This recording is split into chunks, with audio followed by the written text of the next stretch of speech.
예, 오늘의 시황 브리핑 시작하겠습니다. 삼성전자 2차전지 주가 엇갈리면서 지수는 좀 양시장 갈리는 그런 모습을 보였고, 장중에 미국 대선 토론 결과에 따른 업종별 유불리, 그다음에 이제 일본 중앙은행의 당국자 발언, 이게 또 시장에 영향을 주는 그런 모습을 보였습니다.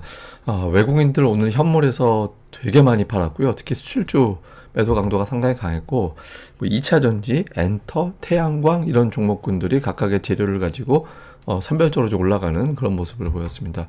우선 오늘 시장에서 주목을 받은 건 미국 대선 토론인데, 대선 토론 결과하고 또 미국의 이제 테슬라가 올라갔다는 점. 근데 테슬라 올라간 건 전기차 많이 팔린다고 올라갔던 건 아니었기 때문에 저거 자체가 시장을 이끌었다 이렇게 보긴 어렵고, 대선 토론 결과 해리스가 조금 더 잘한 것 같다 이런 평가가 나오고 있잖아요. 그래서 미국 베팅 사이트에서 보면 해리스가 트럼프한테 뒤졌었는데 이제 역전하는 그런 모습이 나왔거든요. 근데 이제 보면 오늘 KB증권에서 나왔던 데이터입니다만은 해리스가, 그러니까 민주당 후보가 앞설 때 2차전지 관련된 종목군들이 강했다 이런 어떤 데이터가 있었기 때문에 이게 이제 해리스 트레이드, 그러니까 해리스가 유리할 때 매수할 만한 종목 이렇게 이제 평가가 되면서 주가가 올라가는 이제 그런 모습을 보였고, 이게 이제 시장 일종의 수급 블랙홀. 2차전지 종목들이 시총 합산하면 한 200조 원 넘거든요. 그러니까 이쪽에 자금이 집중되면 다른 쪽 여러 개가 뽑혀 나갈 수밖에 없잖아요. 그래서 좀 수급 블랙홀, 2차전지 강세 이런 효과가 좀 나왔고요.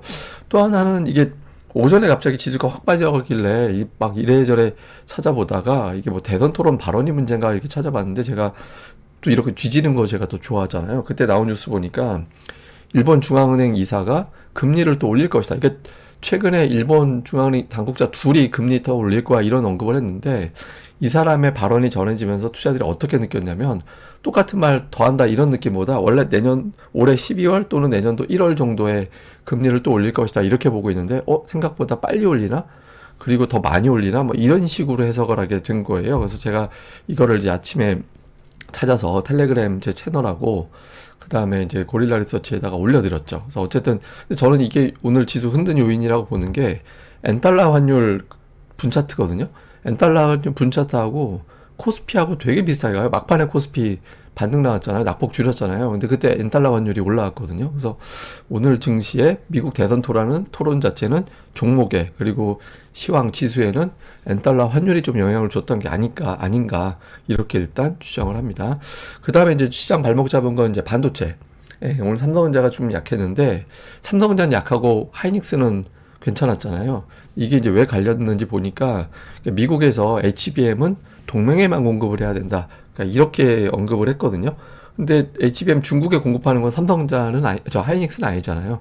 하이닉스는 이제 엔비디아에 공급하기도 정신없으니까. 그러니까 삼성전자가 적지 않은 비중으로 중국에 공급을 하는데, 그런데 이게 만약에 중국에 공급하는 걸 못하게 되는 건가? 이런 우려가 작동했던 것 같고, 이렇게 되면서 삼성전자 이 하락 각도는 코로나 때만큼이나 가파르게 내려가는 것 같아요. 그래서 지금 7일 연속 빠졌거든요. 삼성전자 7일 연속 하락한 건 마지막이 언제냐면 2022년 6월.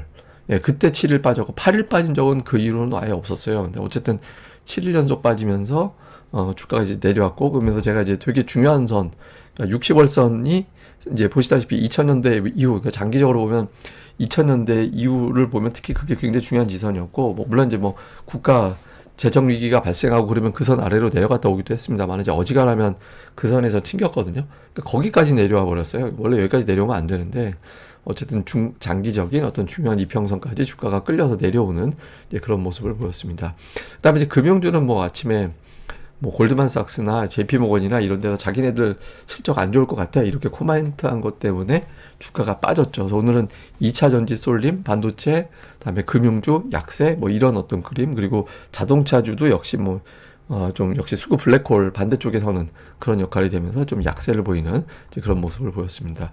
특징주로는 이제 LG에너지 솔루션이 다시 올라갔는데, 다만 40만 원에서는 좀 막히는 모습이 나왔거든요. 근데 이게 그 2차 전지가 실적 바닥로는 좀 어느 정도 신뢰를 받은 것 같아요. 그래서 그런 것들은 반응하고 있긴 한데, 이제 다만 2차 전지들 종목들의, 그러니까 범 2차 전지, 그러니까 예를 들어서 포스코 홀딩스나 아니면 LG화학 이런 것도 2차 전지 움직일 때 같이 움직이잖아요. 그리고 코스닥에 있는 에코프로베, 에코프로 이런 종목군들을 다 덩어리를 합치면 삼성 SDI도 있고, 그러니까 시총이 한 200조 원 정도 돼요. 근데 이거를 지금 추세를 여기서부터 강하게 갈 수 있을까? 이거에 대해서는 좀 물음표도 있거든요. 그래서 아마 그거는 제가 보기에는 이 뭐 태양광도 마찬가지고 해리스 트레이드도 마찬가지고 저런 2차전지도 마찬가지입니다만 저건 저거 자체의 힘보다 제가 보기에는 삼성전자에 달려 있다라고 봅니다. 왜냐하면 삼성전자가 계속 찍어 누른다 그러면은 그 주변주 지수에 대한 자신감이 없다. 그러면 지금 현재 가장 유력한 모멘텀이 뭐지? 뭐 예를 들어서 해리스 정책이라든가 뭐 이런 걸로 몰아가게 되잖아요. 그러니까 삼성전자가 만약에 더 돌아선다 그러면 삼성전자만은 또 낙폭주가 없죠. 그러니까 이제 지금 키는 저 종목이 더 갈지 여부는 오히려 삼성전자가 더 빠질 거냐 아니면 여기서부터 돌리느냐 여기에 달려 있을 수도 있다. 단정은 못하고 그렇게 보여지고 SK하이닉스는 그나마 좀 다행인 게 그래도 양봉이 자주 나와요. 예, 양봉이 자주 나고 오일선도 이제 회복되는 모습이고 8월 저점, 사실 8월 저점까지 빠지면 안 되는 건데 어쨌든 8월 초 저점에서는 어떻게든 버티려고 하는 그런 모습이 나오고 있거든요. 이게 이제 삼성전자에 어떤 긍정적인 영향을 줬으면 좋겠다. 이거는 뭐 제가 그런 희망, 워낙 삼성전자 때문에 고생하시는 분들이 많아서 제가 위로 겸 좀 한마디 드렸습니다. 좀 같이 돌아섰으면 좋겠네요. 수급에서 외국인들 오늘 엄청나게 많이 팔았습니다. 1조 원 넘게. 뭐 1조 원 이상 판 사례도 있긴 하죠.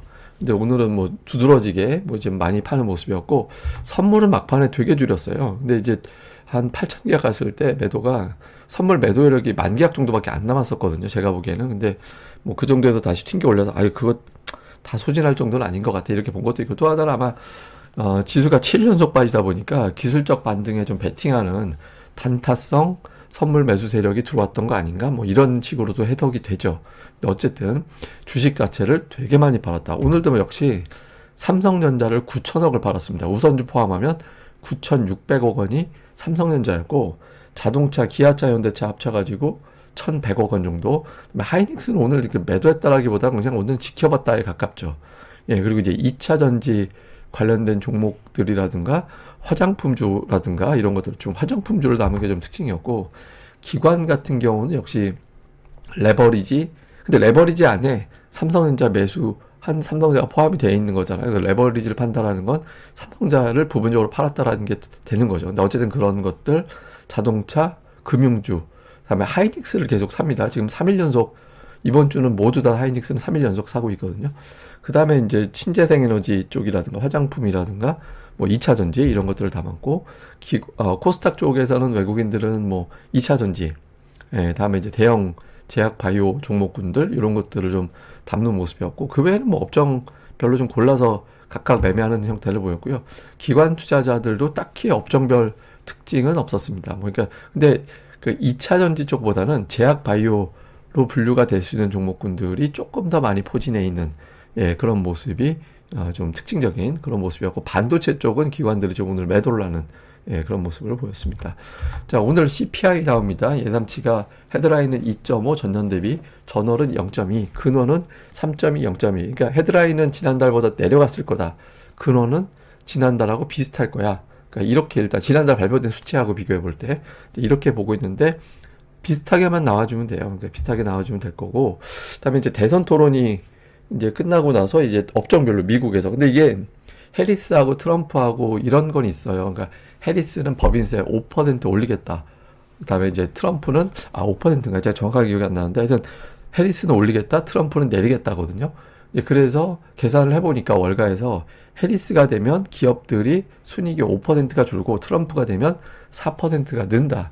그러니까 이렇게 지금 계산을 하고 있거든요. 그러니까 이것만 계산이 되면 우리 증시에는 영향이 별로 없어요. 근데 이제 그게 아니라 뭐 좀 시황, 예를 들어서 뭐 트럼프가 돼야지만 증시가 무조건 좋았는데 뭐 이런 구도로 몰아가게 되면 이제 미 증시 자체가 좀 어려워지기 때문에 좀 애매한 그런 상황이 연출될 수도 있거든요. 그래서 업종별 뭐 선별적인 영향 정도 주는 거, 뭐 그 정도에 그쳐야지 이게 무슨 시황에 영향을 준다 이렇게 되면 안 될 것 같고요. 그다음에 외국인들 매도가 사실은 이 외국인들 매도 때문에 아마 코스피 PBR이 0.88, 0.89 이 정도까지 빠졌을 거예요, 지금. 그러니까 0.9 밑은 상당한 과매도로 보는 편이거든요. 그러니까 물론 코로나 터지고 해서 폭락 나올 때 0.83까지 간 적도 있습니다. 근데 0.8자가 보이는 것 자체가 시장에서는 좀 과하게 보는 측면이 있어서 이거는 조금 오바 같다. 근데 이제 아무리 오바래도 수급이 바뀌어야 뭐 돌아서잖아요. 그래서 외국인들 저게 바뀌는지. 근데 제가 내일 방송에 한번 설명드리긴 할 텐데 좀 의심스러운 건 있어요. 그러니까